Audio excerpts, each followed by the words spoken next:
오늘 영상에서는 꽤 충격적인 얘기가 있을 수도 있습니다. 진짜 여러분들이 그 어디에서 들어보지 못한 진짜 제대로 된 국어 공법에 대해서 제가 오늘 영상에서 진짜 구체적으로 한번 말씀을 드려볼게요. 지금 2025년 1월 달에 대부분의 수험생, 거의 90% 이상의 수험생들이 겪고 있는 가장 큰 문제점에 대해서 먼저 말씀을 드릴 거고요. 그 문제점을 해결하기 위해서 여러분들이 앞으로 1년간 수능 국어 공부를 어떻게 해나가야 되는지에 대해서 설명을 해드려 보겠습니다. 저는 진짜 뻔한 말 하는 거 별로 안 좋아하고, 사실 여기저기에서 하는 말은 저도 여기저기 다니면서 듣고 보고 있기 때문에 최대한 안 하려고 하는 편이에요. 그러면서도 여러분들한테 정말 도움될 수 있는 핵심적인 얘기를 준비했으니까 끝까지 보시기 바랍니다. 일단 지금부터 제가 하는 말을 믿고 보려면 제가 누군지부터 설명을 해드려야 될 것 같은데요. 저는 국정원이라는 수능 국어 공법 책을 썼습니다. 작년까지는 이름이 국일만이었는데 올해부터는 모두 이제 국정원으로 이름이 바뀌었어요. 이 책이 지금까지 한 20만 권 정도 팔렸는데요. 여러분들이 딱 그냥 20만 권 들었을 때 그래 많이 팔렸나 보네 이 정도 느낌일 텐데, 이게 확 와닿게 설명을 해드리자면 작년 같은 경우에는 제가 알기로는 EBS 다음으로 많이 판매된 서적인 걸로 알고 있어요. 시중에 파는 수능 국어 공법 책들 중에서. 이거는 제가 나 잘났다 이렇게 자랑하는 게 아니고 사자가 아니라는 걸 증명하기 위해서 말씀을 드리는 겁니다. 저는 참고로 서울대 출신도 아니고요, 메가스터디 강사도 아니고 대성마임의 강사도 아닙니다. 즉 가진 게 없어요. 가진 게 없기 때문에 저는 오로지 컨텐츠로 승부를 봐야 됐습니다. 그래서 제가 3년 전 이 국정원 책을 발간하고 지금까지 오면서 저는 한결같이 나는 결국 컨텐츠로 승부 봐야 된다라는 생각을 항상 가지고 있었고, 그 컨텐츠로 승부 봐야겠다라는 다짐이 결과로 만들어져서 많은 사람들한테 공감을 얻었고 제가 이 자리까지 올 수 있었던 게 아닐까 싶습니다. 올해도 국정원을 보고 내가 5등급에서 1등급이 됐다, 작년 수능 4등급이었는데 1등급 됐다, 100분이 99, 100 받았다, 이런 후기들은 계속해서 들어오고 있습니다. 무엇보다 제가 작년에 진짜 뿌듯했던 거는 생각보다 정말 많은 학교의 선생님들이 이 국정원이라는 책을 보고 계신다는 거였어요. 선생님들 중에서는 제 유튜브 댓글이나 DM으로 국정원 너무 잘 읽고 있다, 너무 팬이다, 이렇게 말씀해 주시는 분들도 계셨고, 학생들 중에서도 DM으로 제가 뭘 받았었냐면, 자기 학교에 선생님이랑 이제 상담하러 교무실 갔는데 선생님 책상 책꽂이에 국정원이 꽂혀 있었다는 거야. 그래가지고 그때는 몰랐는데 나중에 알고 보니까 그 책이 국정원이었다, 이렇게 말을 해주는 친구도 있더라고요. 뿐만 아니라 자기가 리트 준비생인데 언어 이해 도움 받았다, 소방공무원인데 국정원 보고 독해력 올려가지고 합격했다, 피스 준비생인데 도움됐다, 이런 후기가 정말 많이 있었습니다. 그러니까 이게 단순히 그냥 학생들만 보고 도움을 받는 게 아니라 굉장히 많은 각계의 분야의 사람들이 도움을 받고 있다는 거예요. 왜냐면 제가 이 책에 쓰여져 있는 내용이 국어 공부의 본질을 건드리는 내용이기 때문입니다. 그래서 사실상 이 책을 읽는 사람의 독해력 자체를 올려주니까 수능 국어를 공부하는 학생뿐만 아니라 어떤 사람이 봐도 사실은 어느 정도 도움이 되는 내용인 거예요. 그러면 여러분들 입장에서는 여기까지 들었을 때 궁금할 수 있죠. 아니 도대체 무슨 컨텐츠길래 그게 20만 권이나 팔렸고 학교 선생님들도 보고 이렇게 많은 학생들이 성적을 올렸다고 하냐. 결국에 여러분들이 어떤 컨텐츠의 퀄리티를 판별하기 위해서는 여러분들이 직접 그 컨텐츠의 속을 보고 확실하게 그 퀄리티를 느껴보는 게 직방입니다. 지금부터 제가 그 속을 말씀드려 볼게요. 여러분들 인강 들어본 적 있으실 겁니다. 이 영상을 보는 모든 대부분의 사람들이 인강 들어봤겠죠. 근데 인강 보면서 선생님이 필기해준 거 받아 적어 본 적도 있을 거예요. 그리고 그 받아 적은 거를 복습해 본 적도 있을 겁니다. 그리고 그 복습한 내용을 체화해서 기출문제에 적용시켜 보고 혼자 기출문제를 막 풀어본 경험도 있겠죠. 근데 국어 성적이 막 그런 과정들을 거치다 보면 뭔가 내가 머릿속에 들어오는 것 같고 내 독해력이 오르는 것 같고 하다가도 중요한 국어 시험만 보면 항상 4등급을 넘지 못해. 특히나 난도가 좀 어려워진 고3 평가원 시험, 수능 시험 같은 경우에는 3등급을 넣어본 적이 거의 없어. 근데 왜 그런지 아세요? 제가 한 문장으로 말씀을 드릴게요. 여러분들은 고차원적 사고를 높이는 공부를 하고 있지 않기 때문입니다. 이거는 절대 흘려들을 말이 아니에요. 여러분이 지금 이 영상을 보는 이 순간에 제가 방금 한 이 말을 흘려듣는 순간 1년 공부의 방향성은 완전 무너집니다. 자, 이건 부정할 수 없는 진리예요. 수능 국어를 잘 보려면 머리가 똑똑해야 됩니다. 추론 능력 좋아야 되고요. 글의 어떤 내용을 내 스스로 생각해내고 뽑아내는 능력이 중요해요. 이 모든 걸 통틀어서 고차원적 사고라고 합니다. 단편적으로 어떤 걸 봤을 때 좋아? 긍정이야? 부정이야? 이거는 중학생도 할 수 있어. 고차원적 사고라는 것은 거기서 한 단계 더 나아가서 왜 이것이 긍정이지? 왜 이것이 부정이지? 부정이라는 것은 무슨 의미지? 긍정이라는 것은 무슨 의미지? 이건 왜 부정이 될 수 없지? 이건 왜 긍정이 될 수 없지? 계속 파고들어서 차원이 한 단계 더 높은 구체적인 생각들을 해내는 것을 의미해요. 여러분들의 국어 공부는 매 순간이 이런 순간들이어야 합니다. 근데 이렇게만 말하면 잘 안 하다 할 수 있죠. 그래서 제가 작년 수능 지문을 한번 들고 와봤어요. 제가 문장 하나를 지금부터 하나 같이 읽을 건데 이 문장을 읽으면서 제가 말씀드릴 생각들을 여러분이 이미 했다면 지금 당장 이 영상 그냥 끄고 여러분들 하시던 대로 계속 국어 공부하면 돼. 그럼 여러분들 수능 잘 볼 거예요. 자, 이건 이번 수능 가나 지문에 나왔던 문장 중 하나인데요. 여러분이 보통 이 문장을 읽을 때 어떻게 읽고 그 다음에 여러분이 듣는 수업들이 이 문장을 어떤 식으로 여러분들한테 설명하는지 제가 한번 말을 해볼게요. 자, 일단 계물성모와 화민성 속의 앞글자를 딴 개화는 이라고 하고 있어요. 그러면 지금 핵심어가 개화라는 거 캐치할 수 있죠. 이 개화라는 게 개항 이전에는 통치자의 통치 행위로서 변화하는 세상에 대한 지식 확장과 피통치자에 대한 교화를 의미했대요. 그럼 대부분은 자, 개화의 특징 첫 번째, 일단 개항 이전이라는 시점 체크하시고요. 그 다음에 얘가 통치자의 통치 행위입니다. 그 다음 두 번째, 변화하는 세상에 대한 지식을 확장해 준다는 의미를 가지고 있고요. 세 번째로 피통치자에 대한 교화라는 의미도 가지고 있습니다. 자, 이래서 여러분들은 개화라는 것은 이 세 가지 특징을 가지고 있다는 것을 머릿속에 품고 가셔야 됩니다. 또는 뭐 칠판에다 이렇게 정리하겠죠. 개화라는 것은 총 세 가지의 특징이 있다. 이제 통치 행위라는 것이고, 그 다음에 지식 확장이고, 그 다음에 피통치자를 교화한다. 자, 그러면 여러분들 책에는 이런 식의 필기가 적혀져 있을 거고, 여러분들은 복습할 때 이 필기를 볼 겁니다. 그러면서 어떤 핵심어가 나왔을 때 이렇게 특징적인 거를 설명해 주는 걸 이렇게 넘버링 하거나, 또는 뭐 굳이 넘버링은 안 하더라도 내가 머릿속으로 좀 곱씹고 이런 것들을 체킹해 나가면서 읽어야겠다 라고 생각을 하겠죠. 그런데 바로 이런 공부법이 여러분들 성적이 향상될 수 없게 만드는 아주 나쁜 공부법이라는 거예요. 근데 이해가 안 되지. 왜냐면 너무 당연한 거 아니야? 당연히 핵심어 나오면 체크하고, 무슨 시점 나오면 뭐 동그라미를 치든 네모를 치든 체킹하고, 그 다음에 그 핵심어에 대해서 1번, 2번, 3번 이렇게 한 다음에 이렇게 정리하고, 그래가지고 이 지문 전체가 결국에 1문단 이걸 말하고 2문단 이걸 말하고 3문단 이걸 말하는구나, 그 다음에 마지막 4문단에서 이 네 가지가 통합되는구나, 요런 글의 흐름도 한번 체킹을 해보고 구조도 보고, 이렇게 봐야지 수능 국어 공부를 한다는 것, 그 다음에 기출 분석을 한다는 것의 의미 아닌가? 라고 생각을 할 수 있어요.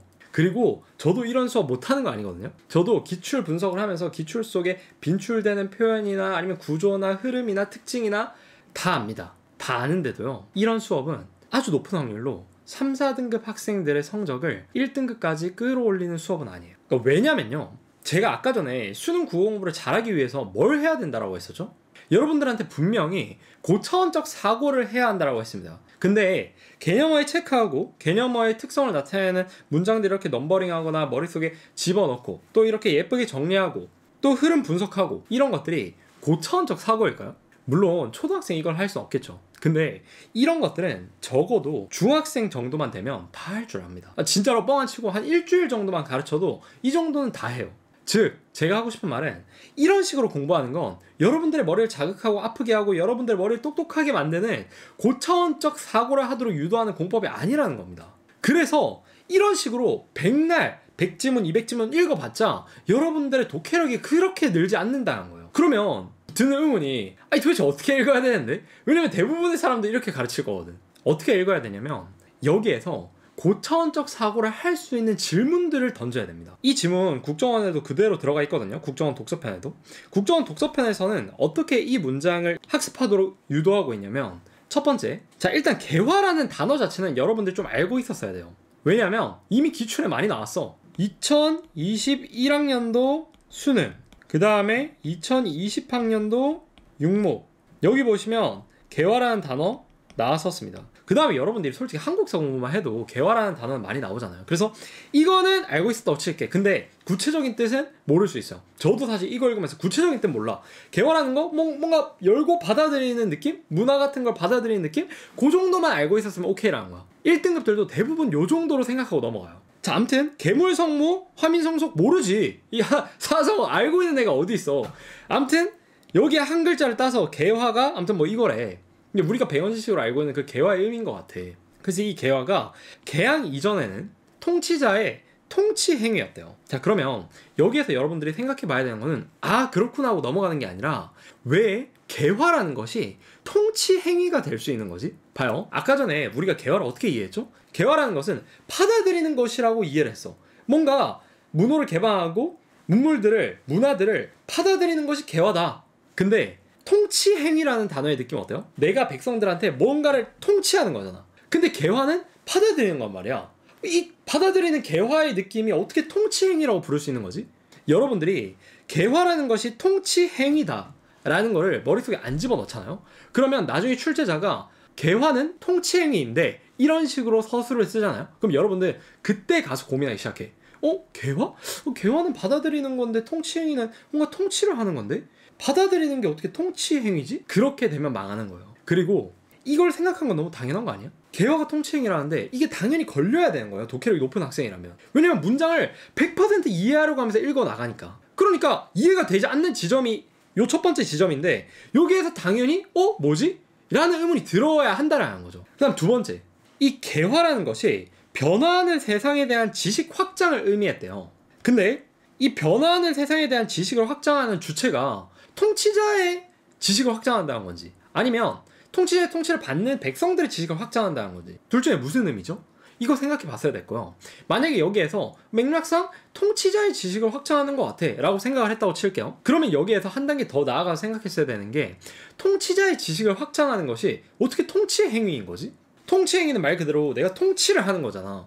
근데 지식을 확장한다는 건 내가 그냥 공부를 한다는 건데 공부하는 거랑 통치하는 거랑 매칭이 되나? 생각해보면 매칭을 시킬 수 있어요. 부연 설명을 만들어서. 근데 여러분들이 여기에서 이 생각을 짚고 넘어가냐 안 하냐가 굉장히 중요한 거란 말이야. 방금 제가 말했던 생각 없이 그냥 통치자의 통치 행위 중에 하나가 지식을 확장하는 거구나 머릿속에 안 남아. 왜냐면 이건 제대로 이해를 한 게 아니거든. 여러분들이 이렇게 생각하고 넘어가는 거 이해한 게 아니야. 이 착각에서 빨리 벗어나야 돼요. 근데 대부분의 수업들은 어때? 여러분들이 이걸 이해했다는 걸 전제로 그냥 달려가. 그러다 보니까 여러분들도 뭐 그래 이렇게 가는데 빈 곳이 계속 뚫려 있는 거예요. 그러니까 독에 구멍이 뚫려 있으니까 계속 물을 들이부어도 몇백 짐을 풀어도 독해력은 나아지지 않는 거야. 자, 다음 마지막, 통치 행위로서 피통치자에 대한 교화를 의미했다고 해요. 근데 이것도 걸려. 피통치자에 대한 교화라는 것은 내가 피통치자를 데리고 자 이렇게 하면 안 돼, 요렇게 해야 돼, 너네 이렇게 하면 안 되고 요렇게 가야 돼, 이렇게 말하는 게 교화잖아요. 그러니까 결국에 이 개화라는 것이 피통치자에 대한 교화의 의미도 가지고 있다라고 하는데 개화는 말 그대로 문물을 받아들이는 건데 통치자한테 이걸 이렇게 해야 돼? 이게 무슨 의미지? 생각해보고 개화라는 것은 문물을 받아들이는 거니까 피통치자들한테 이제 요 받아들인 문물을 통해서 우리 이렇게 하자, 너네 이렇게 해야 돼 라고 가르치니까 개화의 의미 중 하나가 피통치자에 대한 교화가 있었던 거 아닐까? 하고 생각하고 넘어가는 거. 이게 바로 이해예요. 자, 봐요. 이 문장 하나만 해도 지금 짚는 포인트가 굉장히 많죠. 근데 여러분들이 혼자 공부할 때 이런 생각을 할까요?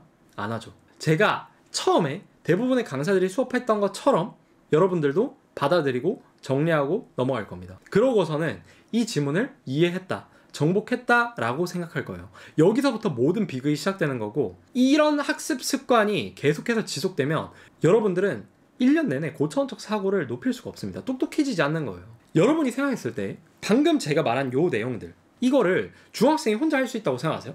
아까 앞선 내용에 비해서 아까 전에 핵심어 체크하고 핵심어의 특징을 나타내는 문장들 체크하고 그 다음에 뭐 그래서 하지만 같은 접속어에 주의해서 읽고, 이런 것들은 중학생들한테도 몇 번 교육하면 금방 따라와요. 제가 과외할 때 중학생도 해봤기 때문에 이걸 아는 거예요. 근데요, 제가 아까 말했듯이 왜 개화라는 게 통치행위인 거지? 그리고 통치자가 스스로 지식을 확장하는 것이 어떻게 통치행위랑 연결이 되는 거지?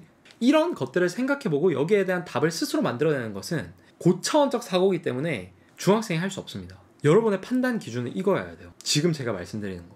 그런데 있잖아요, 진짜 충격적이고 안타깝게도 제가 정말 많은 학생들을 가르쳐보고 국정원으로 정말 수백 명, 수천 명의 학생들을 만나봤는데 이런 식으로 사고하면서 읽는 학생들은 정말 극소수에 불과합니다. 전체 수험생이라고 치면 한 10%도 안 될 거예요.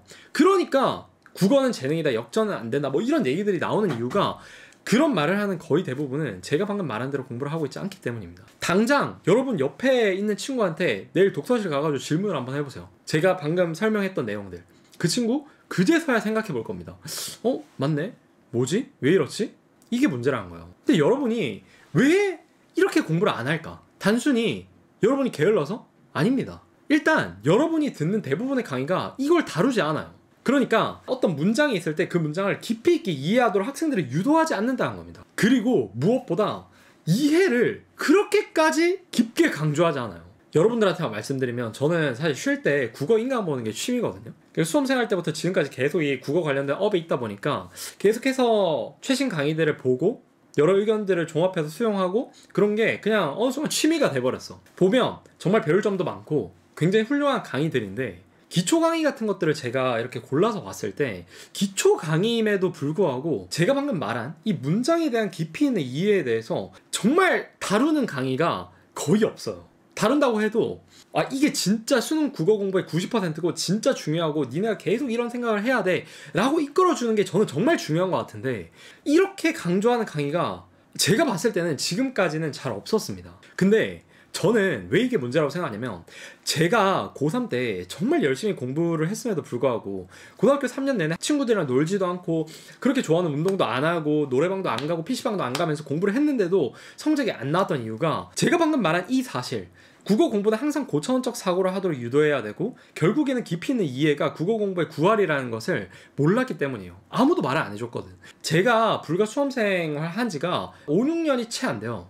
여러분이 지금 듣는 강의는 제가 그때 들었던 강의와 별반 다르지 않습니다. 그 강의가 분명 맞는 친구들이 있고 도움되는 친구들이 있는데 저같이 도움이 안 되는 친구들도 분명 있다라는 거예요. 그래서 전 너무 답답한 거야, 그런 거 보면서. 그래서 저는 생각을 해봤어요.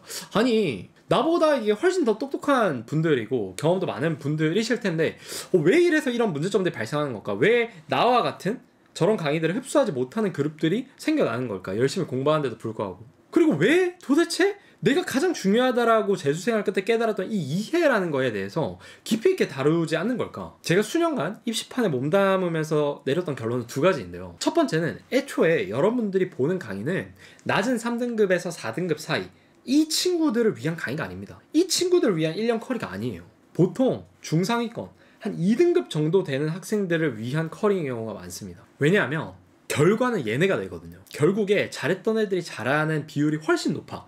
역전을 하는 비율보다 잘했던 애들이 그대로 잘해서 뭐 1등급 나오는 경우가 훨씬 많기 때문에 얘네한테 만족스러운 강의를 해야 돼. 근데 이 강의를 듣는 얘네들, 중상위권 또는 상위권들은 제가 방금 말한 이 이해를 무의식적으로 하고 있습니다. 무의식적으로 100%까지는 아니더라도 70%에서 80%를 스스로 하고 있어요. 어릴 때부터 공부를 열심히 해왔기 때문에 타 학생들에 비해서 노출되어 있는 활자의 개수도 많고 배경 지식도 많고, 그래서 굳이 강사가 이런 식으로 이해를 엄청나게 막 강조를 하지 않더라도 알아서 이해는 디폴트 값으로 따라오고 있는 거야. 그러니까 강사 입장에서 당연히 뭘 더 줘야지 얘네가 계속 강의를 들을 거 아니에요. 그러니까 이해는 얘네가 어느 정도 하니까 당연히 이해한다는 걸 전제로 글의 구조를 분석해 주거나 기출 속에서 빈출되는 뭐 표현 같은 것들, 단어 같은 것들을 정리해 주거나 이런 식의 수업을 하게 되는 거예요. 근데 대한민국에서 수험생활을 하고 있는 대부분의 학생들은 사실 이걸 들을 때가 아니야. 근본적인 글 읽는 방식, 그러니까 글을 깊이 있게 이해한다는 것은 무엇인지에 대한 감을 잡는 게 먼저예요. 그리고 그것만 제대로 해도 고차원적 사고가 가능해지고, 이걸 제대로 하는 순간 제가 방금 말씀드렸던 글의 구조나 흐름이나 특징 같은 것들은 딸려오게 됩니다. 이건 사실 딸려오는 거예요.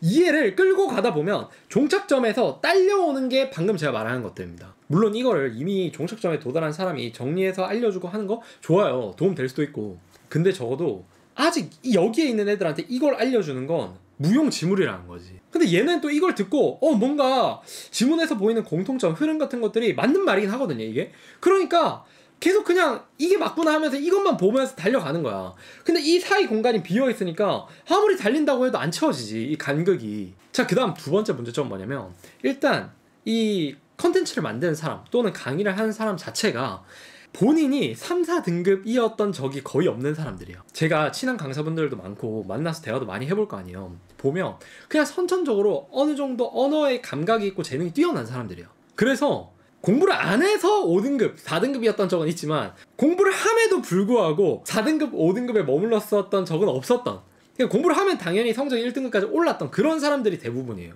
그렇기 때문에 그 사람들은 공부를 해도 성적이 안 오르는 3, 4등급이 도대체 무엇 때문에 성적이 안 오르는지 알 수가 없어. 근데 이건 너무 당연한 건데 여러분은 여러분이 경험해보지 않은 거에 대해서 100% 이해할 수 있으신가요? 저는 못하겠거든요. 제가 최근에 진짜 재밌는 일이 하나 있었는데, 제가 수능 끝나고 친한 이제 분들이랑 스키를 타러 갔었어요. 근데 저는 운동신경이 좋아가지고 스키를 좀 탈 줄 알거든요. 근데 같이 간 분 중에서는 이제 4명이서 갔는데 한 분이 스키를 탈 줄 아예 몰라. 그래서 그분이 저한테 물어보는 거예요.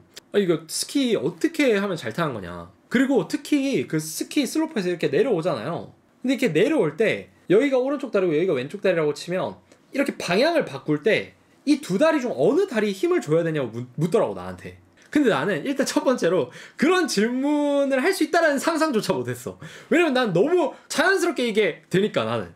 그러니까 그게 헷갈릴 수도 있겠구나 라는 걸 일단 1차적으로 느꼈고요. 이제 점심쯤 배고프니까 밥 먹잖아. 밥 먹으러 가가지고 그분이 이제 질문을 하시길래 곰곰이 생각을 해봤어. 나는 어느 쪽에 이게 방향을 바꿀 때 이렇게 힘을 주지? 생각을 해봤는데 내가 만약에 이렇게 바꾼다고 할 때 이렇게 도니까 이 발이 회전축이 되잖아요. 그러니까 여기에 힘을 주고 이렇게 방향을 옮기는 게 아닐까라고 저는 생각을 했어요. 그래가지고 그분한테 만약에 왼쪽으로 돈다고 할 때는 그 축이 되는 다리에 힘을 주세요. 만약에 왼쪽으로 돈다고 하면 왼다리에 힘을 줘라 라고 말을 한 거죠.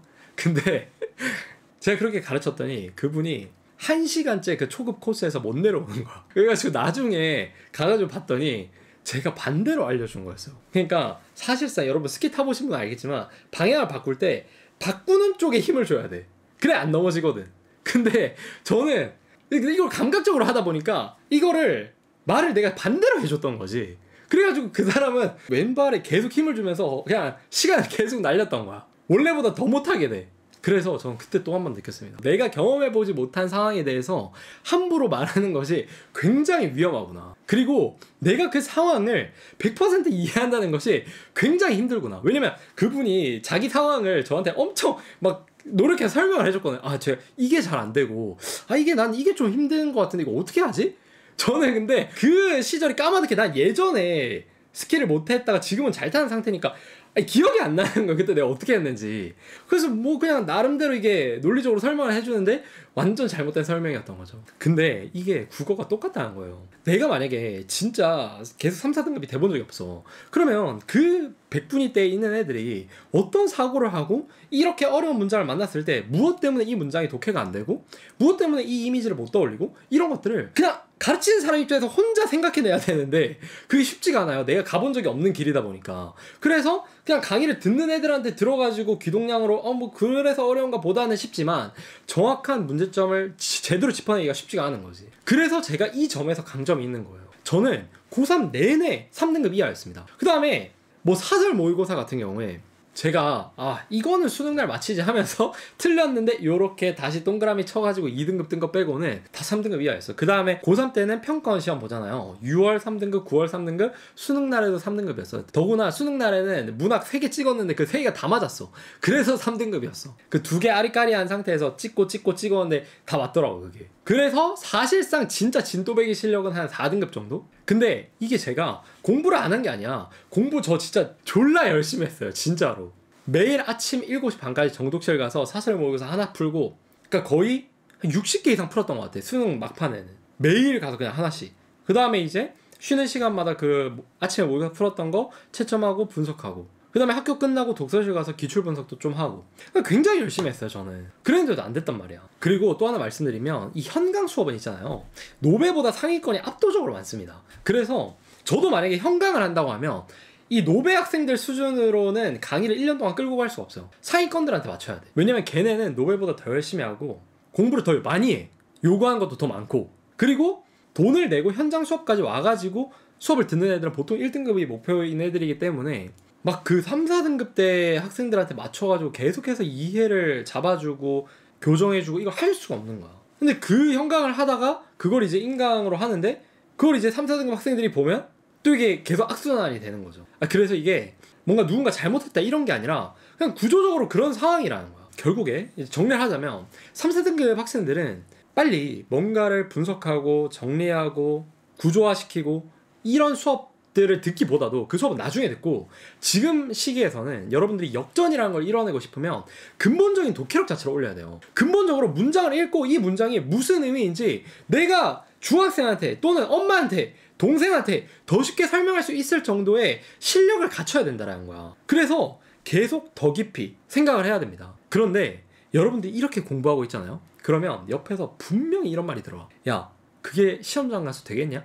야, 시험장에서 시간도 없는데 그 온 세월에 그걸 100% 다 이해하고 있어. 빨리빨리 정보 처리해가지고 문제 가서 비벼야지. 정말 답을 해주자면 그런 말은 여러분들을 올바른 길에서 계속 탈선시키게 만드는 안 좋은 말입니다. 당연히 시험장 가서 100%에서 못해요. 저도 못해. 제가 방금 문장 설명했었잖아요, 아까 전에. 그 문장 설명한 것만큼 제가 시험장에서 다 이해하고 가지 못해요. 다 그런 생각 100% 하지 못해. 제가 시험장 갔을 때 한 50%? 그 정도 하는 것 같아. 어려운 문장이 있으면 저도 질문 안 하고 가볍게만 딱 이해하고 넘어가는 부분도 있어요. 근데 평소에 제가 10개가 맥스라고 치면 고차원적인 생각을 할 수 있는 질문들을 한 문장 보고 10개를 던지니까 시험장 가서 5개라도 할 수 있는 거야. 만약에 여러분들이 시험장 가서는 어차피 생각을 5개밖에 못해 라고 하고 공부할 때 계속 5개만 공부하잖아요. 시험장 가서 한두 개밖에 못해. 운동선수들이 100이라는 결과를 내기 위해서는 120씩 노력하는 이유가 이거예요. 절대로 그 100만큼 노력하는 애는 시험장에서 100이 나올 수 없어. 문학 같은 경우도 예를 한번 들어보면 이런 말 많이 하죠. 감상할 필요 없다. 그냥 시라는 것은 그냥 담백하게 읽으면 돼. 긍정 부정만 체킹하고 문제 가가지고 비비면 돼. 너 너무 그렇게 과해석할 필요 없어. 너 시험장 가가지고 그 해석이 될 것 같아? 이런 공격이 들어와요. 근데요, 제가 그걸 모를까요? 아니, 긍정 부정만 나누고 비비면 되는 것, 그 강의는 엄청 쉬운 강의예요. 그러니까 나도 지금 당장 여러분들한테 그 강의 해줄 수 있어. 근데 왜 안 하겠어요? 아니, 바보야 내가? 아니, 그 강의를 했을 때 진짜로 모든 학생들이 문학을 다 만점받을 수 있고 문학을 진짜 쉽게 배울 수 있으면 그대로 가르치지 나도. 근데 왜 그렇게 안 가르치겠어? 내가 몇 년 동안 학생들을 가르쳐오면서, 특히나 3, 4등급 때 학생들을 가르쳐오면서 그렇게 가르치면 그건 본질이 아니기 때문에 결국에 맥스가 3등급이야. 무조건 시험장에서 문학 한두 문제 틀려. 어려운 거. 왜냐면 이것도 그 고차원적 사고의 맥락이랑 비슷한데, 어떤 시어가 있을 때 긍정 부정만 판단해. 단어랑 그냥 뭐 이 단어인가 보다 비슷하게 생각하고 보기 보고 풀고 그냥 대충 때려 맞춰가지고 선지랑 비교하고 보기랑 일치관계 비교하고 단순하죠. 중학생도 할 수 있어. 이런 단순한 데서는 절대 변별력이 생기지 않아. 출제 기관도 모를까요? 여러분들이 그렇게 단순하게 긍부정 시험만 잡고 한다는 거 모를까요? 압니다. 모든 학생들이 그걸 익힌다고 칠게요. 변별력이 없어지죠. 그러면 출제자 입장에서는 4% 갈라야 되는데 어떻게 갈라? 1등급 어떻게 갈라? 새로운 유형을 만들고 긍부정보다 더 한 단계 나아간 사고를 하도록 만들고 그럴 수밖에 없는 거야, 계속해서. 근데 여러분들은 계속 그렇게 단편적으로 공부를 하면 나중에 그런 문제가 나왔을 때 그때 가서 공법 바꿀 거야? 못 바꾼다니까, 그때 가서는. 그러면 그냥 기도 메타로 들어가는 거야. 난도가 높지 않은 문제가 나오길. 그냥 비는 수밖에 없어. 그리고 있잖아요, 문학 같은 경우에는 답이 맞다는 걸 알고 보잖아요. 끼워 맞추기가 쉬워. 근데 독서도 다 마찬가지야. 답이 2번이라는 걸 보고 풀잖아요. 끼워 맞추기가 쉬워요. 강사 입장에서도 답이 2번이라는 게 확정이 된 상태에서 이걸 해설을 준비하면 이 답이랑 딱 맞아떨어지도록 간단한 논리 구조를 만드는 게 쉽습니다. 근데 시험장에서 안 된다니까요, 그게. 만약에 진짜 그런 간단한 공부법으로 되면 다 그렇게 배울 텐데 왜 1등급이 계속 항상 변별이 되냐고. 왜 정답률 30% 미만짜리 문제는 계속 나오냐고. 그래서 여러분들이 국어 공부에 성공하려면 제대로 된 방향성 하나를 확실하게 잡고 그거를 우직하게 밀고 나가야 돼. 그러면 여기서 의문이 드는 게 제대로 된 방향은 뭐냐라는 거죠. 제대로 된 방향이 뭐냐면 평가원에서 요구하는 능력 자체를 기르는 거예요. 수능을 출제하는 기관인 평가원은 홈페이지에 학습 방법 안내서라고 해서 독서 파트는 어떻게 공부해야 되고 문학 파트는 어떻게 공부해야 되는지 다 말을 해놓고 있습니다. 독서에서는 독해력을 측정하겠다고 말을 하고 있고요. 문학에서는 감상력을 측정하겠다라고 말을 해놓고 있습니다. 이거는 부정할 수 없는 사실이에요. 그리고 무엇보다 교과서를 보잖아요. 교과서를 보면 문학 작품 같은 경우에 이 작품을 읽었으니까 이 구절의 의미는 무엇인지 같이 토의해보자. 이 구절의 의미는 무슨 의미인지 감상해보자. 어떻게 해석될 수 있을까? 이런 것들을 물어보고 있어요. 탐구학이나 그런 활동들을 통해서. 왜냐면 그것이 곧 수능에서 요구하는 감상력을 기르는 길이기 때문이에요. 수능이 끝판왕이잖아. 그럼 교과서는 그 능력들을 기를 수 있게 해가지고 끝판왕 시험을 탁 보게 만드는 거여야 되죠. 왜냐면 이게 교육과정의 마지막 꽃이니까, 수능이.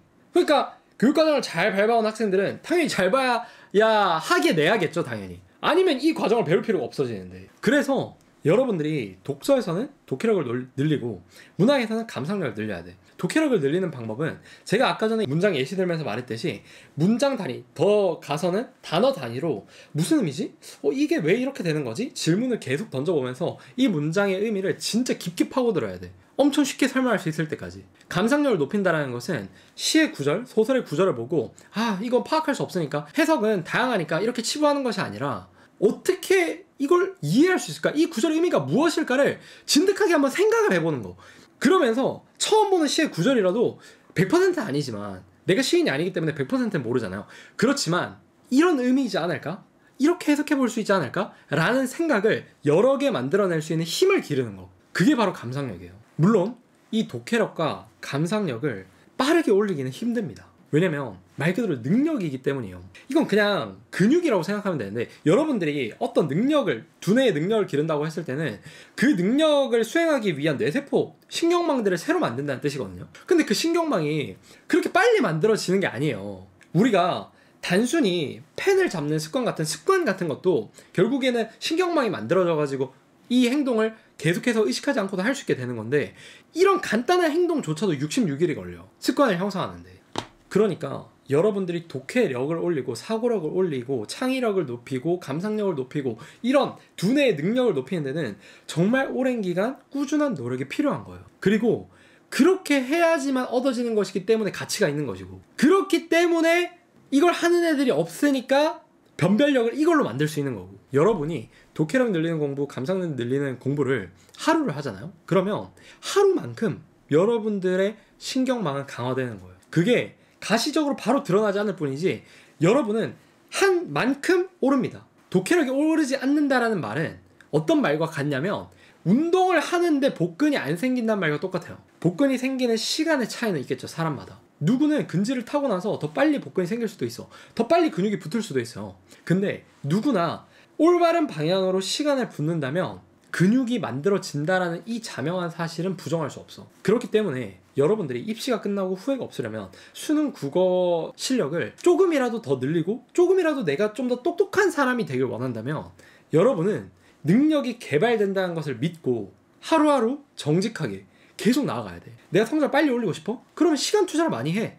공부할 때 집중도를 높여. 그게 아니고 한 달도 안 해보고 안 되니까 그냥 이건 아닌 것 같다, 이건 너무 어려운 것 같다, 난 간단하게 판별하는 법 배울래. 와, 정말 장담하는데 여러분들 쉬운 문제만 맞출 거면 그렇게 해도 돼요. 어려운 문제, 정답률 40% 30%짜리 문제 맞추려면 그렇게 하면 안 돼. 대부분이 여러분이 하는 그 짓은 대부분이 할 수 있거든. 그러니까 변별이 안 된다고. 남들이 못하는 걸 해야 돼. 남들이 안 하는 거, 독해력 키우고 감상력 키우는 거 가장 본질적인 거거든요. 근데 재수생들 안 해.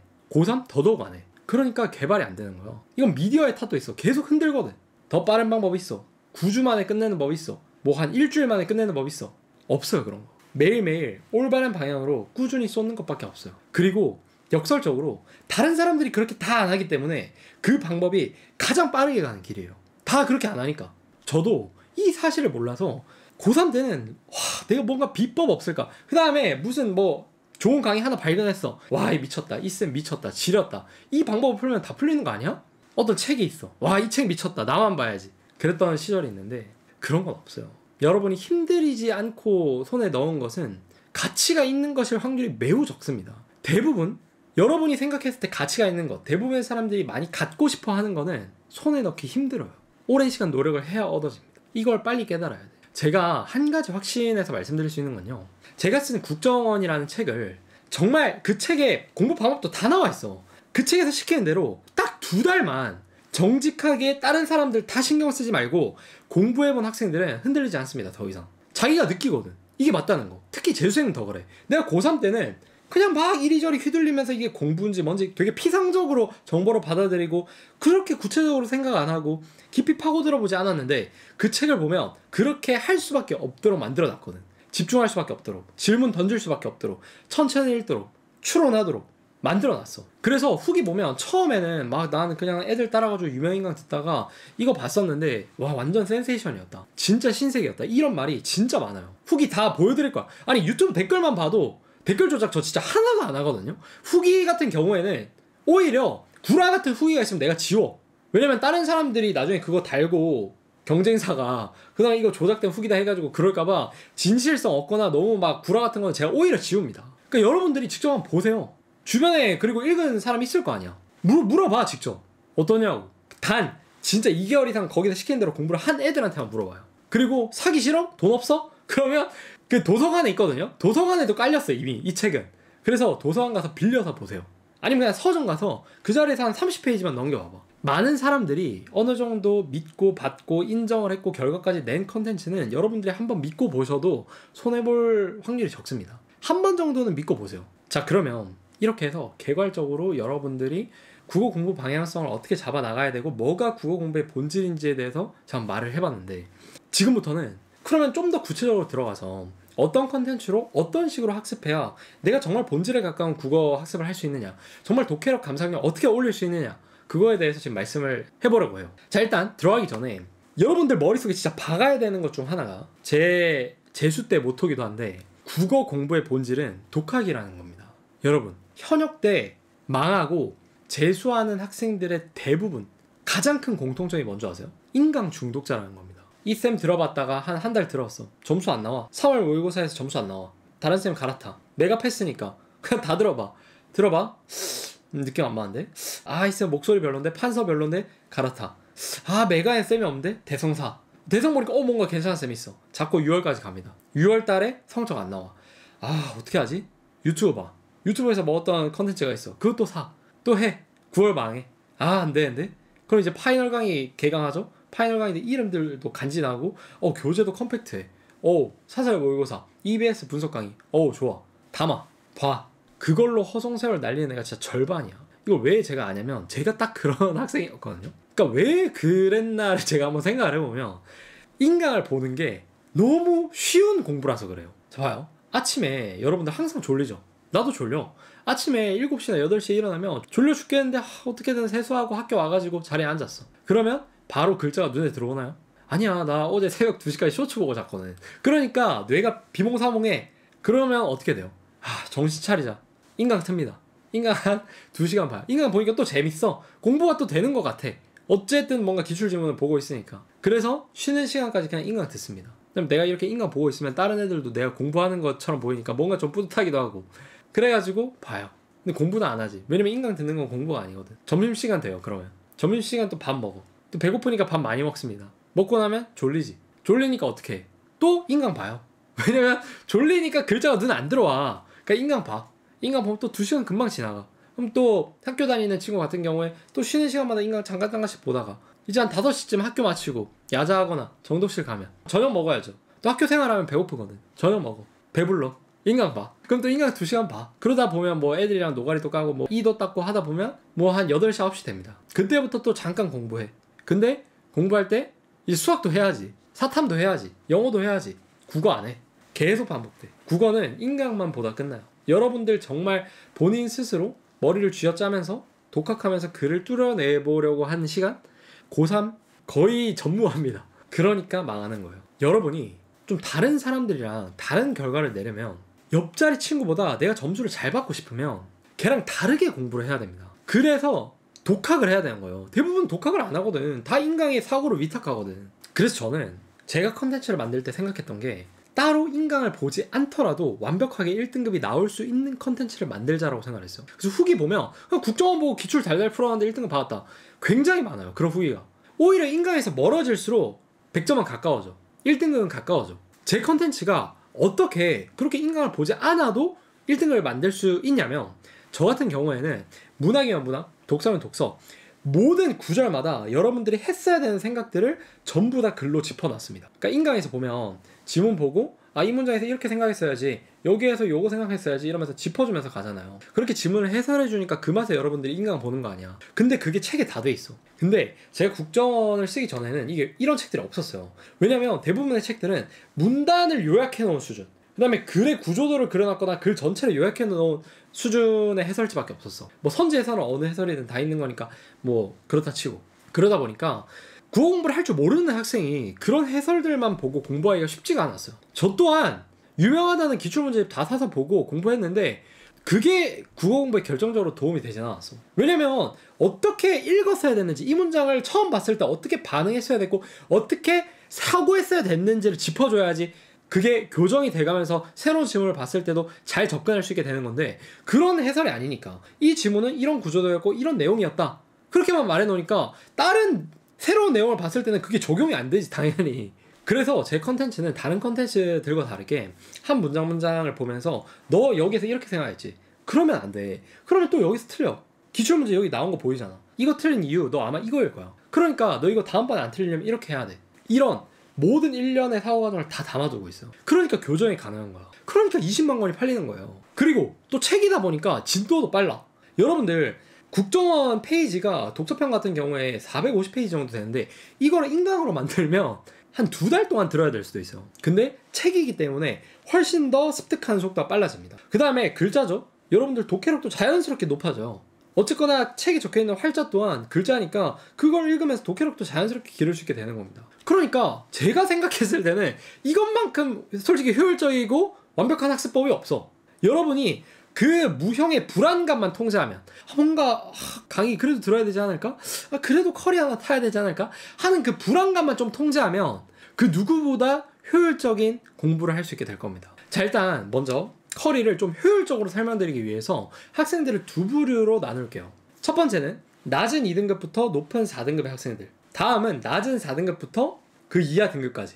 선생님 왜 높은 2등급이랑 1등급은 없나요? 그 친구들은 이 영상을 애초에 보지도 않고요 알아서 잘하고 있습니다. 그리고 그 친구들은 그냥 아무 강의나 주워서 들어도 알아서 잘 따라갈 친구들이에요. 그렇기 때문에 그런 친구들을 가르치는데 저는 좀 더 특화되어 있다라고 말할 수 없을 것 같아요. 저는 그 아래 등급대, 왜냐면 제가 겪어봤으니까 그 아래 등급대 학생들의 마음에 좀 더 공감을 훨씬 잘하는 편이고, 그래서 이 학생들한테 최고의 효과를 낼 수 있는 컨텐츠라고 생각을 합니다. 자, 이게 드디어 나온 2026학년도 국정원 커리큘럼입니다. 딱 여러분들이 보시면 좀 뭐지 싶은 책이 눈에 보이죠? 제가 차근차근 설명을 해드리도록 하겠습니다. 먼저 첫 번째로 이제 낮은 2등급에서 높은 4등급 이 등급대 학생들의 커리큘럼에 대해서 먼저 설명을 해볼게요. 자, 첫 번째는 제 스테디셀러죠. 국정원 책을 학습을 합니다. 요게 독서편이고요, 요게 문학편입니다. 자, 먼저 독서편부터 말씀을 드리면 제가 2025학년도 수능 있잖아요. 요거를 반영해서 한 50페이지 정도를 갈아엎었습니다. 개정. 그 다음에 호탈자도 진짜 이제 더 이상 나올 데가 없다 싶을 정도로 줄였어요. 그 다음에 요 독서편 좀만 더 자세하게 제가 책을 보면서 한번 설명을 좀 더 구체적으로 드리면, 저 이렇게 펼쳐보시면 목차가 이렇게 나와 있는데 가장 크게는 독해편이랑 그 다음에 기출편으로 나뉩니다. 독해편은 먼저 뭐냐면 여러분들이 수능 국어 공부를 해나감에 있어서 방향성을 설정해주는 페이지예요. 일단 첫 번째로 이제 수능이라는 시험이 우리한테 요구하고자 하는 능력들에 대해서 근거들을 들어서 완벽하게 설명을 해주고 있고, 그 다음에 두 번째, 이게 핵심인데 시험장에서 반드시 승리하는 14가지 습관이라고 되어 있습니다. 이 14습관이라는 게 제가 수많은 학생들을 과외하고 또 제가 재수생활을 겪어보면서 1등급들, 그 중에서도 고정 1등급들은 반드시 하고 있는 습관들이 있는데 그거를 제가 14가지 습관으로 법칙화시킨 거예요. 그래서 그 14가지 습관에 대해서 이렇게 하나씩 페이지를 할애해서 완벽하게 설명을 해드리고 있습니다. 근데 14가지라는 말을 들으면 여러분들이 이거 너무 많은 거 아니야? 이렇게 생각할 수 있어요. 근데 대부분은 이 14가지 중에 한 5-6개는 하고 있을 확률이 큽니다. 공부를 열심히 했던 학생이라면 한 7-8개도 할 수도 있어. 그래서 만약에 내가 하고 있던 습관이라면 여기에 적혀있는 대로 좀 더 정교하게 다듬고, 하지 않았던 습관이라면 익히면 되겠죠. 그래서 이 14습관이 완벽하게 체화가 된다. 거의 그러면 독서에선 틀릴 일이 없어져요. 그럼 이 체화를 어떻게 하냐? 체화를 시키기 위해서 바로 이 기출편이 있는 겁니다. 기출편은 앞서 여러분이 배우셨던 이 14습관이라는 게 아니 진짜 이게 효용이 있냐? 그거를 확인시켜주는 페이지라고 보시면 돼요. 근데 이걸 확인시켜줄 때 쉬운 지문 들고 와가지고 자 이거 다 맞출 수 있지? 이렇게 하면 신뢰도가 안 생기잖아요. 그래가지고 14습관이 최고난도 지문에도 통할까? 라는 주제로 정말 어렵다라고 소문난 지문들만 모아서 거기다 이 제재별로 다 나눠놨습니다. 제재별로 정말 어렵다고 소문난 기출 문제들을 선별해서 여기에 대해서 제가 해설을 달아놓고 있어요. 해설을 어떻게 달아놨냐? 여기 이렇게 지문이 있고 그 다음에 이 지문 여러분들이 문제 쫙 풀고 나시면 해설이 이렇게 나와 있습니다. 해설은 제가 아까 말씀드렸듯이 한 문장마다 해설을 다 달아놨어요. 그래서 이 문장에 대해서 어떻게 생각을 했어야 되는지, 그 다음에 여기에서도 그냥 단순히 해설을 쓴 게 아니라 아까 전에 배웠던 14습관 있잖아요. 14습관이랑 연결지어서 해설을 썼습니다. 예를 들어 14습관에 제시된 개념이라는 말이 나와요. 함축적 의미라는 말이 나와요. 그런 것들을 적용시켜서 14습관을 여러분들이 체화할 수 있도록 그런 식의 해설을 적어놨다고 보면 돼요. 플러스 14습관이 진짜 최고난도 지문에서 통한다는 걸 검증해주고, 그 다음에 뭐 그냥 단순히 해설하는 게 아니라 팁 같은 것도 다 적어놨고 기출 사례도 이렇게 다 적어드렸습니다. 그래서 여러분들이 이 지문을 학습하시면서 알아야 되는 모든 것들을 거의 다 담아놨다고 보시면 돼요. 그래서 책을 읽으면서 내가 뭐 중요하다라고 생각하는 부분에는 뭐 이렇게 밑줄도 치고 형광펜도 치고 뭐 하면서 읽으셔도 좋고, 그 다음에 이 옆에 필기를 이렇게 하면서 읽으셔도 좋습니다. 그리고 사실 이렇게 읽어야 돼요. 책이라는 건 원래 더럽게 읽는 겁니다. 깨끗하게 읽는 게 아니에요. 여러분들의 생각을 옆에 남기고 중요하다고 생각하는 거에 밑줄도 긋고 그러면서 더럽게 읽어야 돼. 그리고 제가 진짜 여러분들한테 자신할 수 있는 거는 글을 진짜 그 어떤 사람들보다 쉽게 쓰는 재능을 가지고 있습니다. 그래서 여러분들이 읽어보시면 아니 어떻게 이렇게 3, 4등급 시선에서 다 술술 읽히게 써놨지? 이런 생각이 드실 거예요. 이건 자만이 아니고 지금까지 제가 받아온 후기들이 있잖아요. 그런 후기들이 좀 증명을 하는 부분이라 여러분들 한번 읽어보시면 느낄 겁니다. 자, 그 다음에 문학편인데요. 문학편도 독서편이랑 구조가 똑같아요. 첫 번째, 공부법. 어떻게 공부해야 되는지. 두 번째, 적용편. 들어와가지고 여기가 아까 전에 있었던 그 기출편이라고 보면 돼요. 여기가 학습법. 그래서 여기에서 배우고 어떻게 문학작품을 읽어야 하는지, 여기 보면 내면세계 공감, 이미지와의 의미 라고 막 다 적어놨어. 그 다음에 여러분들이 자주 나오는 질문에 대해서도 다 적어놨어. 그래서 여기에서 단 32페이지로 문학 공부를 여러분들이 앞으로 어떻게 해나가야 되는지에 대해서 다 말을 해줍니다. 그 다음에 적용편 보면 정말 많은 작품들이 있죠. 미쳤어요 그냥. 그래가지고 이게 사실 500페이지가 넘습니다. 죄송하지만 그 정도는 해야 1등급 되지 않겠어? 제가 정말 욕심이 많아요. 여러분들 진짜 1등급 만들어야겠다는 욕심이. 그래서 여기에서 배웠던 것들이 진짜로 되는가? 진짜 이게 실전에서 적용이 되고 문제가 쉽게 풀리는가를 검증을 해요. 근데 또 이거를 쉬운 지문으로 하면 안 되겠죠. 여러분들이 기출문제에서 최고난도다 라고 느꼈던 거 웬만하면 다 들어가 있습니다. 그래서 문학편 또한 정말 어려운 난도의 작품들에 제가 말하는 학습법, 감상법이 통한다라는 거, 이런 식으로 하면 문제를 맞출 수 있다라는 거 전부 다 설명을 해놓았습니다. 그래서 독서편과 같이 그렇게 학습을 해주시면 되세요. 그래서 이거를 제가 정말 죄송하지만 이게 1월 한 중순쯤에 여러분들이 손에 받게 될 거예요. 지금 예약 판매는 시작됐거든요. 그 다음에 문학편은 바로 받을 수 있어요. 근데 독서편이 제가 이번에 개정한 게 좀 많아요. 그래서 정말 죄송하지만 조금만 더 기다려주시면, 그래서 1월 중순부터 한 2월 말까지 그 정도 독서 문학을 학습을 해주시면 기본적으로 수능 문학이랑 독서를 어떻게 공부해야 되는지에 대한 개괄적인 시선이 잡힐 거예요. 그렇게 공부를 해주시면 되고, 공부 시간 같은 경우에는 방학이기도 하고 여러분들 재수생이면 시간도 많을 테니까 하루 4시간 정도 잡아서 독서 반 문학 반 정도 이렇게 학습을 해주시면 될 것 같습니다. 그리고 정말 중요한 게 있는데요. 여러분들이 이 국정원의 내용을 빠르게 학습하고 싶으면 해설을 최대한 늦게 보셔야 합니다. 그게 가장 핵심적인 포인트예요. 이 책을 완벽하게 흡수하는 데 있어서. 국정원 푸는 애들 중에서도 이런 애들이 있어. 문제 풀었어? 바로 해설 봐. 얻어갈 수 있는 게 몇 개 없어요. 제가 정말 많이 말을 하고 있는데 여러분들이 이미 생각을 많이 한 상태여야지 그 제가 한 생각의 깊이까지 쫙 흡수가 되는 거지, 여러분들이 얕게까지밖에 해석을 안 해놓고 금방 들어오잖아요? 그럼 내가 여기까지 해석을 해놨어도 이 내용이 와닿지가 않아. 그래서 이만큼만 먹고 가는 거예요. 아시겠죠? 시간이 늦어도 돼요. 꼭 2월 말까지 안 해도 되고 3월까지 해도 돼.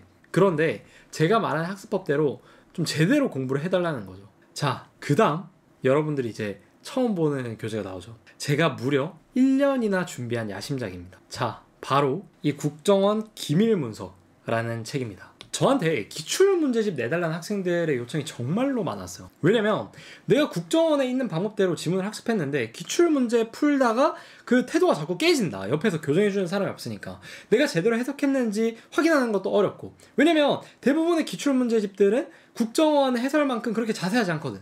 그러니까 애들이 갈증이 항상 있었던 거야. 아니 나는 좀 진짜 구체적인 해설 보고 싶은데 이 지문은 이 범작가가 어떻게 해석을 했을지 보고 싶은데 이게 좀 아쉽네. 공부하기가 힘들다. 그래서 저한테 기출문제집 만들어달라는 요청이 2년 전부터 있었어. 그것도 굉장히 많이.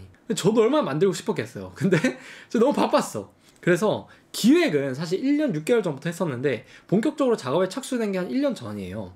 그때부터 작업을 했었는데 이게 진짜 쉽지 않더라고. 왜냐면 단순히 문제 해설을 적는 건 어렵지 않아요. 근데 그 문제 해설이 나오기까지의 그 사고 과정을 3, 4등급이 이해할 수 있을 정도로 다듬고 쉽게 설명하고 그러는 과정이 정말 제가 예상했던 것보다 훨씬 더 오래 걸리고 어려운 과정이었어요. 그래서 이 책은 제가 진짜 어떤 마음가짐이었냐면 야, 안 사도 좋다. 그냥 내가 완성하는 거에 의의를 두겠다. 그럼 나는 죽어도 여한이 없다. 이런 마음이 들 정도로 정말 만들면서 고생 많이 했고, 또 이 책을 만드는데 엄청나게 많은 조교분들이 또 참여를 해주시고 검토를 해주시고 내용 수정을 해주시고 다 그렇게 해주셨습니다. 표지도 여러분 아름답지 않습니까? 이 가운데 국정원 글씨가 딱 있고, 그 다음에 기밀 문서 위에 딱 있고, 그 다음에 시즌, 이게 책이 시즌별로 나갈 겁니다. 표지를 한번 쫙 보여드릴게요. 이게 지금 펼친 면인데 표지를 펼쳐 놓은 거예요. 앞뒤 페이지를. 이게 펼친 면인데 이제 책을 이렇게 숫자로 구분을 했어요. 1권은 이렇게, 그 다음에 여기 2권, 그 다음에 3권. 그러니까 1, 2, 3권까지 해서 시즌 1이고요. 그 다음에 시즌 2, 시즌 2는 이렇게 색깔을 바꿔서 새로운 느낌으로 1권, 2권, 3권 이렇게 해서 6권까지가 시즌 2고, 그 다음은 이제 시즌 3. 이 또 에메랄드색, 이게 또 실물로 보면 훨씬 예쁘거든요. 그래서 이것도 하나, 둘, 세 권 이렇게 나갑니다. 그 다음에 마지막 포스가 있죠. 벌써 마지막 이게 느낌이 있잖아. 보라색, 가장 어려울 것 같은 느낌이 있죠. 그래서 마지막 시즌 4 보시면 여기 디테일도 있습니다. 아까 시즌 1은 입문기였는데 여기는 완성기예요. 그래서 정말 이제 국정원의 정직원이 되는 겁니다, 여러분이. 네, 이 시즌까지 마치고 나면. 그래서 총 12권이고요 왜 이렇게 기출문제집이 많냐라고 하실 수 있는데, 이게 퀄리티를 챙기면 분량이 어쩔 수 없이 많아집니다. 어쩔 수 없어요. 근데 이거를 여러분들이 강의로 들으면 여러분들 삼수하셔야 됩니다. 근데 책이기 때문에 정말 많은 분량임에도 불구하고 다 집어넣을 수 있었어요. 책은 그래도 학습 속도가 빠르잖아요, 강의보다. 그래서 대부분 그 해설이 더 두꺼워. 그러니까 한 권당 보통 페이지가 300페이지거든요. 그래서 시즌 하나당 900페이지 정도. 근데 해설이 거의 200페이지씩이야. 근데 이렇게 할 수밖에 없어요. 왜냐면 제 해설이 그냥 단순한 해설이 아니잖아요. 읽으면서 공부가 되는 해설이에요. 읽으면서 사고 과정을 한 번 더 확인하고, 내가 놓친 사고가 뭐였는지 확인하고, 단순히 그냥 문제 해설만 있는 게 아니라 지문 전체랑 어우러진 해설이 있다 보니까 여러분들이 해설을 읽으면서도 공부가 돼요. 독해력이 오르고. 그게 국정원의 가장 큰 장점이라고 또 할 수 있습니다. 그래서 저는 굉장히 만족스러워요. 이름도 예뻐, 표지도 예뻐, 내용도 완벽해. 그리고 여러분들이 기출문제에 있는 지문 다 수록된 건가요? 하고 물어보는데 그건 아니에요. 여러분, 기출문제에 있는 거를 다 수록하려고 하잖아요. 그리고 다 국정원식 해설을 달려고 하잖아요.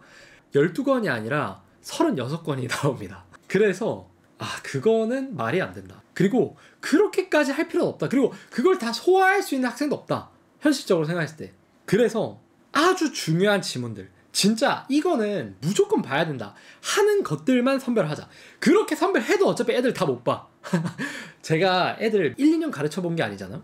보면 처음 시작할 때 호기롭게 시작해. 나 진짜 기출문제 2001년부터 그냥 아주 2025년까지 막 한 5회독 할 거야. 대부분 못해요. 대부분 3회독도 못해. 근데요, 회독은 정말로 중요합니다, 여러분. 왜냐면 어려운 문제가 하나 있어. 그러면 거기에 출제위원들이 오답을 낸 패턴이 있을 거 아니에요. 그 패턴을 다시 써먹을까요? 안 써먹을까요? 무조건 다시 써먹어요. 왜냐면 검증된 패턴이니까. 애들한테 내면 애들이 틀린다는 게 검증된 패턴이니까 이건 무조건 다시 써먹어요. 그러니까 평가원이 어느 부분에서 오답을 만들어내고 매력적인 선지를 만들고 하는 거를 계속 여러 번 보면서 여러분이 체화를 해야 되는 거야. 체득을 해야 되는 거죠. 그래야 속지 않아. 근데 대부분의 여러분은 어떻게 한다? 할 게 너무 많아. EBS도 해야 돼, 뭐 실무도 풀어야 돼, 뭐도 해야 돼. 그러니까 체화가 안 돼. 진짜 어려운 문제 많이 봐야 2번? 그래서 저는 차라리 양을 컴팩트하게 하고 이걸 여러 번 볼 수 있게 최소 3회독 이상은 할 수 있게 만들자. 그걸 모토로 잡았어요. 그렇게만 해도 사실 충분하거든. 물론 많이 풀면 좋죠.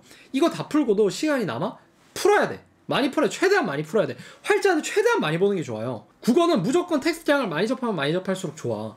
근데 여러분의 시간이 한정되어 있다 보니까 일단 이것부터 해보라는 거죠. 제일 중요한 부분부터. 이거 다 하면 그 다음에 넓혀가고. 근데 또 제가 최신 기출만 나오냐? 아닙니다. 옛날 기출 중에서 정답률 진짜 낮은 문제들 정말 많아요. 진짜 이거 예술이다 하는 문제들도 정말 많고. 근데 애들이 그런 문제 보면 틀딱 기출이다 이러면서 안 풀려고 하지. 그래서 저는 2002학년도부터 선별을 했습니다. 2002학년도에도 여러분들이 반드시 봐야 될 지문이 있어요. 너무 쉬운 거 다 배제했고 지금이랑 뭔가 문제 형식이 잘 안 맞아, 지금 트렌드가 아니야, 과감하게 뺐습니다. 정말 효율적으로 학습할 수 있는 지문들만 수록을 했어요. 그래서 총 2002학년도부터 2025학년도까지 12권 안에 다 수록을 했고 단 선별을 했다, 중요도 순으로. 그리고 중요도의 큰 기준은 정답률이었어요. 정답률이 낮으면 대부분 수록했습니다. 낮다는 기준은 한 50% 이하짜리 문제가 있다? 거의 다 수록을 했습니다. 그럼 이제 여러분들 입장에서는 이것만 보면 충분하냐 이런 질문 무조건 나오는데 저는 고3이면 이것만 해도 벅차다? 아마 벅찰 거예요. 재수생이면 시간이 좀 많으니까 이거 최소 3회독 하고 추천하는 건 5회독 5회독 정도는 하고 그래도 내가 시간이 남아 그러면 나머지 기출들 마더텅이나 자이스토리 같이 양은 많이 들어있는데 싼 거 있잖아요. 그런 거 한 권 사가지고 안 본 지문들 있으면 보고 그 다음에 더 부족하면 사관학교나 교육청 풀고 그렇게 하시는 거 추천드려요. 근데 일단 최우선은 이것부터 마스터하는 거고 여기 있는 지문들을 여러분들이 다 해설할 수 있을 정도가 된다? 충분히 1등급 나옵니다. 자 그럼 이제 같이 한번 내지를 보러 가볼까요? 자 첫 번째 페이지부터 영롱하죠. 자 시즌 1 인문기 기밀문서 뭔지 첫 번째 일단 설명을 해놓았고 그 다음에 아까 전에 제가 설명했던 것들 다 해놨어요. 그 다음에 기밀문서 같은 경우에는 국정원이랑 좀 다르게 리뷰노트라고 해가지고 새로운 시스템이 도입이 되어 있습니다. 효율성이 검증된 방법이고요. 어떻게 활용하면 좋은지는 여러분이 직접 확인을 해보시면 좋을 것 같습니다. 설명하기에 너무 길어지고 자 그 다음에 이제 시즌 안내 페이지가 있고 시즌 1, 시즌 2, 시즌 4까지 그 다음에 여기 보면 학습 소요기간 이건 예상 소요기간이라서 집착할 필요 없어요. 그래서 간단하게 각 시즌별로의 목표를 이렇게 적어 놓은 거고요. 그 다음에 이제 국정원 기밀문서 활용법이라고 해가지고 여러분이 기출문제집을 풀 때 나오는 거의 모든 질문들 그 다음에 이 문제집을 풀면서 나올 만한 모든 질문들에 대해서 미리 답을 해놓은 거예요. 처음 볼 때 시간 제한되나요? 내가 지문을 제대로 이해했다는 거 어떻게 알 수 있나요? 해설 볼 때 중요한 거 시간이 너무 오래 걸리는 거 아닌가요? 몇 회독하면 되나요? 여기에서 진짜 시간 없는 애들 위해서 최소 2회독 근데 기본 3회독이야. 그러니까 사실 3회독은 해야 돼. 근데 공부를 진짜 열심히 해보겠다 5회독까지는 잡고 하세요. 그래야 머릿속에 들어올 겁니다. 그 다음에 이렇게 문제편 해가지고 목차들이 나와 있습니다. 자 그래가지고 문제편 이렇게 문제 있고요. 자 쭉 넘어가서 해설편. 자 해설편 보시면 국정원이랑 동일하게 모든 지문에 한 문장씩 다 해설해놨습니다. 문단 구분까지 이렇게 딱 깔끔하게 다 해놨고요. 그 다음에 이제 기출문제집답게 이렇게 막 정답률도 다 표기를 제가 해놓았습니다. 선지도 다 하나하나씩 분석을 해놓았고 자 그 다음에 문학 같은 경우에도 이렇게 한 구절마다 전부 다 해석을 해놨고 그 다음에 여러분들이 좀 더 공감을 제대로 할 수 있게 하기 위해서 이렇게 이미지들도 다양하게 삽입을 해놓았습니다. 확인해 보시면 또 이것도 읽는 맛이 있을 거예요. 자 그래서 감히 저는 시중에 판매되는 기출문제집 중 최고의 기출문제집을 만들지 않았나 그렇게 자부를 합니다. 여러분이 이건 그냥 읽어보시면 느껴질 거예요. 그 다음에 크기는 A4 크기고요. A4 정도 크기고 국정원은 한 요 정도 크기잖아요. 국정원보다 좀 커요. 그 다음에 표지 재질, 내지 재질 싹 다 최고급으로 했습니다. 여러분들 필기하실 때 거부감 없도록. 자 그 다음 또 이거 뭐죠? 홈페이지입니다. 여러분 제가 국정원 기밀문서 오픈이 다소 늦어진 데에는 이 홈페이지를 만드는데 좀 애를 먹었어요. 홈페이지가 이렇게 있고 이제 국정원 기밀문서는 이 홈페이지에서만 여러분들이 구매가 가능합니다. 홈페이지 링크는 고정 댓글에 있고요. 거기 들어오셔서 구매하셔도 되고 아니면 네이버에 국정원 기밀문서, 국정원 기출문제집, 범작가 기출문제집 이렇게 치시면 상위에 뜰 거예요. 거기에 있는 홈페이지 들어오셔서 구매하셔도 좋습니다. 그래서 이렇게 간단히 보면 이렇게 기밀문서 시즌1 세트라고 해서 있는데 보면 가격이 48,600원이에요. 이게 3권을 합친 가격이고요. 권당 가격은 16,200원이에요. 이 정도 재질, 이 정도 페이지 한 권당 300페이지인데 총 900페이지죠. 요 정도 분량의 해설까지 이 정도로 고퀄리티인데 한 권당 16,200원? 진짜 여러분 진짜 싼 편이에요. 여러분들이 요 정도 퀄리티의 해설이나 뭔가 강사들 교재를 사려고 해도 기본 3권이면 5만원이 넘어가요. 900페이지 이상인데 5만원 이하다? 정말 없습니다. 왜냐면 제가 일부러 가장 싼 가격으로 맞춘 거예요 이건. 그래서 가격도 합리적으로 책정을 했다. 근데 왜 단권으로 안 파나요? 할 수 있는데 여러분 이건 시즌을 한꺼번에 학습을 해야 학습 효과가 나요. 그러니까 시즌별로 묶었지. 그 다음에 단권은 배송비가 너무 많이 들어가. 여러분 살려주세요. 단권은 배송비가 너무 많이 들어가서 여러분들이 많이 사주시면 단권 배송도 하게 될 수 있습니다. 근데 지금은 안 돼요. 그래서 지금 보시면 이 사전 예약이라고 돼 있죠. 여러분들이 빨리 구매를 하시면 먼저 사전 예약을 하신 분들만큼만 수량을 찍어서 1차적으로 배송이 됩니다. 그 다음에 또 사전 예약한 분들 모아서 배송이 되고 그래서 최대한 빨리 사전 예약을 해주셔야 돼요. 책을 빨리 받고 싶다 하는 분들은. 그러면 이 책도 아마 한 인쇄까지 일주일 정도 걸리니까 여러분들이 사전 예약한 시간으로부터 한 1월 중순쯤? 조금 늦어지면 한 1월 20 며칠쯤? 그쯤부터 이제 배송이 시작될 거예요. 근데 여러분들 어차피 국정원 학습하고 있으면 되니까 그렇게 급한 건 아니란 말이죠. 자, 그래서 이 페이지 와가지고 네, 이제 실시간 구매 현황은 여러분들 구매하는 거 다 뜨게 만드는 페이지인데 아직 산 사람이 없으니까 구매 현황이 안 뜨는 거예요, 여기는. 그리고 이제 후기도 여러분들 보실 수 있게 저 위에 해놨고, 그 다음에 로그인 하신 다음에 마이 페이지 들어가서 배송 현황 이런 거 다 보실 수 있게 해놨습니다. 그리고 이렇게 딱 들어오면 이렇게 구매할 수 있는 페이지가 뜹니다. 그 다음에 이렇게 제가 또 상세 페이지도 깔끔하게 만들어 놨는데 요거는 이제 여러분들이 직접 들어와서 한번 읽어보세요. 자, 이렇게 보니까 여러분 좀 오래 걸릴만 했다 싶죠? 제가 진짜 준비하는 게 너무 많아서 수능 끝나고 나서부터 그 진짜 제대로 쉬어본 적 진짜 며칠 없어요. 계속 개정 작업하고 기밀문서 마무리 작업하고 검토하고, 이거 검토할 때마다 있잖아요, 기밀문서 한 번 검토할 때마다 200만 원씩 썼어요. 한 번 검토진들한테 검토 돌릴 때마다. 근데 이 검토를 기본적으로 두세 번씩 했단 말이야. 정말 비싼 책이에요, 여러분. 아시겠죠? 자, 그래가지고 다시 커리큘럼으로 돌아와서 자, 요렇게 세 권을 또 이제 여러분들이 2월 말 또는 3월 초부터 4월 초 정도까지 학습을 해주시면 되고, 그 다음에 시즌2 학습하시고, 그 다음에 학습하시고 그 다음에 이번에도 제가 상상이랑 협업을 해서 상상범죄과 모의고사 진행을 합니다. 작년에 역대급이었죠. 작년에 제가 진행한 6회분 모의고사에서 간민가, 정을선전 정확히 적중했습니다. 근데 이게 2년 연속이에요. 제가 재작년에도 딱 6회분만으로 김원전이랑 가지가 담을 넘을 때 적중했습니다.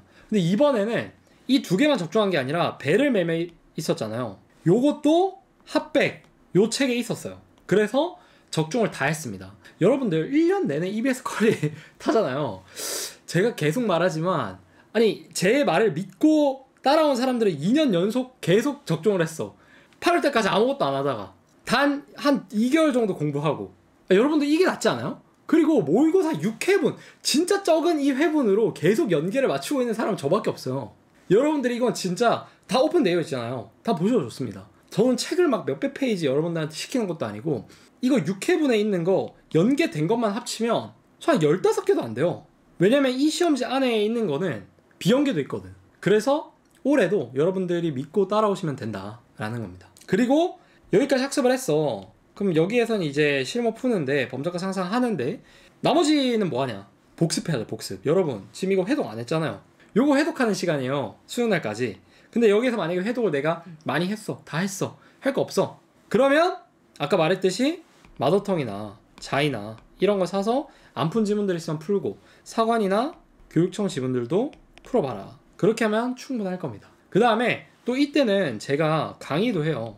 이 상상 6회분에 대해서 국정원식으로 해설 강의를 찍기 때문에 여러분들이 정말 마지막으로 새로운 지문에 대해서도 국정원식으로 해설하는 걸 보면서 체화할 수 있도록 해드릴 겁니다. 그리고 제가 이 강의를 그냥 야매로 찍지 않아요. 여기 띄워주실 텐데 작년에 제가 거의 200분 가까이 찍었습니다. 한 회분당 해설 강의를 다 나눠가지고 고전서설, 고전시가, 현대시, 현대소설 다 해설해드렸어요. 분명 만족하실 겁니다. 자, 그 다음 낮은 4등급 이하 학생들 이제 말해볼게요. 여기는 뭐 크게 달라지는 거 없어요.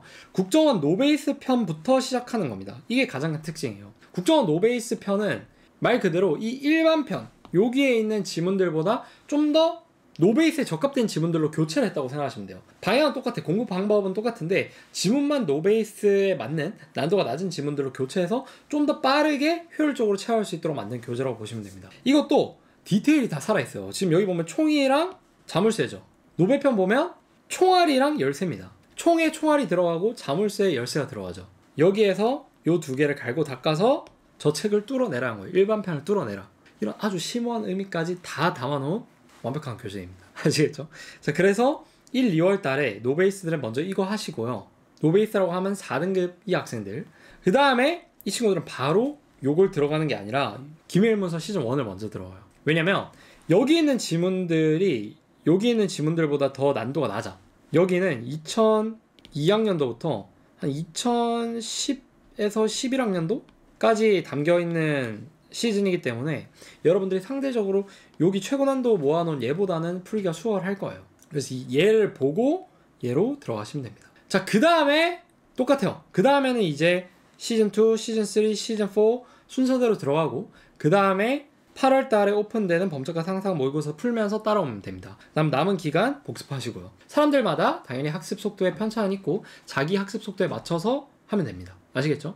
다만 너무 학습이 루즈해지면 안 되고 최소 2회독에서 3회독 정도는 할 수 있을 정도의 공부량을 계속 가지고 가셔야 된다는 거예요. 자, 이렇게 해가지고 진짜 오랜 시간 동안 이번 2026학년도 국정원 커리큘럼에 대해서 말씀을 드려봤고, 또 앞부분에서는 공부법에 대해서 제가 또 열변을 토해봤는데 여러분들한테 얼마나 와닿으셨을지는 모르겠어요. 근데 적어도 약속할 수 있는 거는 정말 많은 사람들이 따라와서 효과를 봤던 방법이고, 제가 시키는 대로 하는 학생들은 이 방법을 알고 있어도 10명 중에 1명이에요. 제가 시키는 대로만 하면 분명 오릅니다. 그 속도가 사람마다 다를 수 있어도 분명히 올라요. 왜냐면 이거는 올바른 방법이기 때문에, 본질에 가까운 방법이기 때문에. 그리고 전 자신하는 게 이렇게 국정원과 함께한 시간이 여러분들이 나중에 대학 공부를 할 때, 사회에 나갔을 때, 글을 쓸 때, 보고서를 쓸 때 분명히 무조건 도움이 될 거라고 저는 확신을 합니다. 왜냐면 제가 도움을 받았거든요. 전 회사 생활도 해봤어요. 전 국정원에서 배운 것들이 통한다는 걸 많이 느꼈습니다. 제 회사 동료들한테 국정원 추천해주고 칭찬도 많이 받았어요. 여러분의 인생을 바꿀 컨텐츠라고 자신을 하고 여러분들만 확신이 있다면 따라오셨을 때 최고의 결과는 진짜 장담합니다. 계속 본질을 생각해주세요. 수능 국어의 본질이 뭘까? 독서의 본질이 뭘까? 문학의 본질이 뭘까? 이 문제를 푸는 본질적인 능력이 뭘까? 여러분들이 인생을 잘 살아가려면 결국 본질에 계속 집중하는 습관을 길러야 돼요. 본질에 집중해야 능력이 길러지고요. 능력이 길러져야 인정을 받게 됩니다. 정말 오랜 시간이었는데 여기까지 봐주셔서 감사하고, 저도 1년 동안 여러분들이랑 함께 힘차게 달려보겠습니다. 감사합니다.